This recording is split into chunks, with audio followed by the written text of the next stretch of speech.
Programme से जरा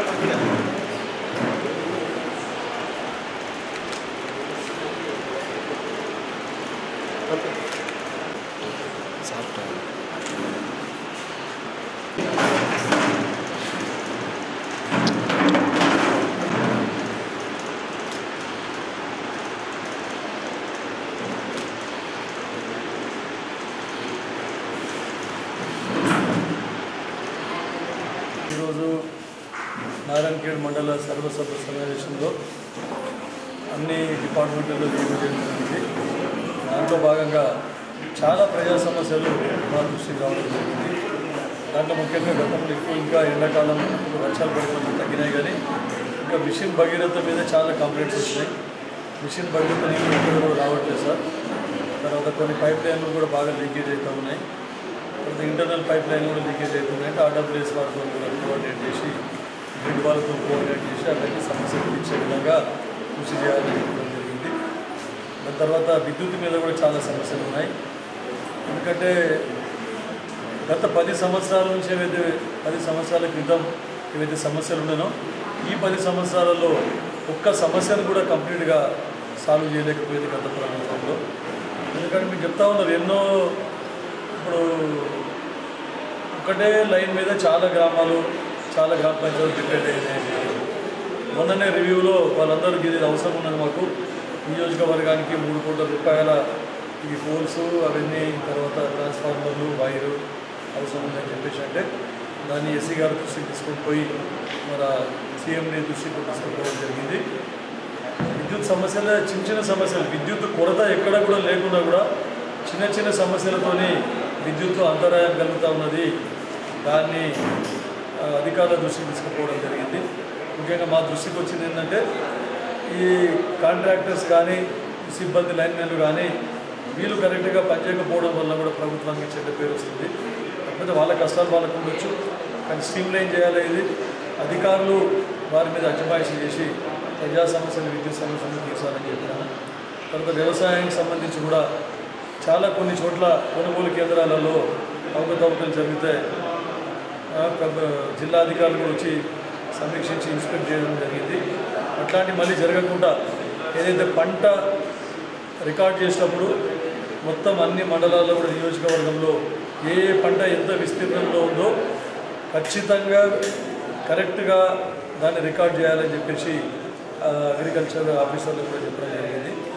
ఎందుకంటే కొన్ని కొనుగోలు కేంద్రాలలో అడ్వాన్స్గా కొన్ని అవకతవకలు దృష్టిలో పెట్టుకొని ముందు పంట లేకున్నా కూడా పంట ఉన్నట్టు రికార్డు సృష్టించడం జరిగింది. అది మా దృష్టికి వస్తే జిల్లా వ్యవసాయ అధికారి దృష్టికి కూడా దాన్ని తీసుకొని జరిగింది. ఇతర అధికారులకు ఏడీ గారి దృష్టికి తీసుకుపోవడం జరిగింది. ఇప్పుడు ఏఈఓలు కరెక్ట్గా పారదర్శకంగా ఎవరైతే పంట పెట్టినరో, ఏ పంట పెట్టినరో, ఎంత విస్తీర్ణంలో పెట్టినరో దాన్ని ఖచ్చితంగా అంతే రికార్డ్ చేయాలని చెప్పేసి వారికి కూడా చెప్పడం జరిగిందని చెప్పి చెప్పాను. ఇంకా చిన్న సమస్యలు వేరే అన్ని సమస్యలు ఉన్నాయి. ముఖ్యంగా అధికారుల కొరత చాలా ఉంది. అన్నీ ఇప్పుడు ఒకటే ఇది R&B డిప్టీ ఒకరే ఉన్నారు, ఏఈ లేరు, ఎవరు లేరు. అట్లాంటిది ఒకరే ఆయన బాధ్యతలు నిర్వహిస్తూ ఉన్నారు. ఇప్పుడు కొత్తగా రిక్రూట్మెంట్ అయింది, ఇప్పుడు కోడ్ అయిపోయింది.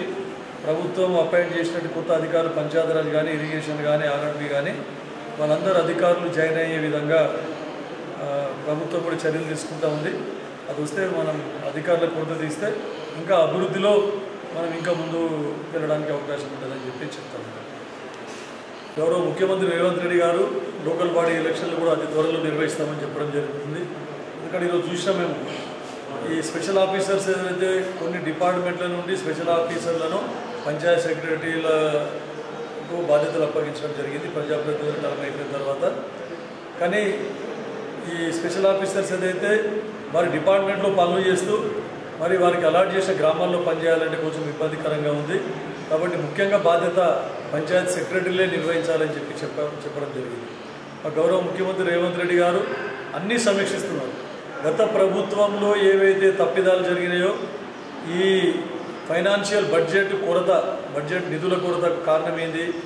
గత ప్రభుత్వ వైఫల్యాలు ఏవైతే ఉన్నాయో శాసనసభలో శ్వేతపత్రం రిలీజ్ చేసి ప్రజల దృష్టికి తీసుకొని పోయినారు. 700 లక్షల కోట్ల రూపాయలు అప్పు అది తీర్పుతూ తర్వాత ఎక్కడైతే గవర్నమెంట్ రెవెన్యూ ఉందో మనకు రాబడి ఉందో ఆ రాబడి కూడా దళారుల పాలు కాకుండా ప్రభుత్వము వారి అకౌంట్లోకి వచ్చే విధంగా కృషి చేసి తర్వాత దుబారా ఖర్చులు కూడా తగ్గించుకొని రిసోర్సెస్ పెంచుకొని ఈ లోటును అధిగమించడానికి మా రేవంత్ రెడ్డి గారు ముఖ్యమంత్రి, మా మంత్రులు తర్వాత మా ప్రభుత్వం కృతనిశ్చయంతో ఉంది. చెప్పిన హామీలన్నీ ఖచ్చితంగా ఏ విధంగానైనా సరే విడతల వారీగా అన్నీ కూడా అమలు చేస్తామని చెప్పేసి మాకు నమ్మకం ఉంది. మేము కూడా ప్రజాప్రతినిధులం, ఎమ్మెల్యేలం కానీ ముందు వచ్చే ప్రజాప్రతినిధులు కానీ అందరి అధికారుల సహాయ సహకారంతో మా ప్రభుత్వం ఇచ్చిన హామీలు, సంక్షేమ పథకాలు కానీ అభివృద్ధి కార్యక్రమాలు కానీ ఖచ్చితంగా నెరవేర్చే విధంగా కృషి చేస్తామని చెప్పి చెప్తాను. Hi, this is Swati Dikshit. Please subscribe to SKS Fly TV.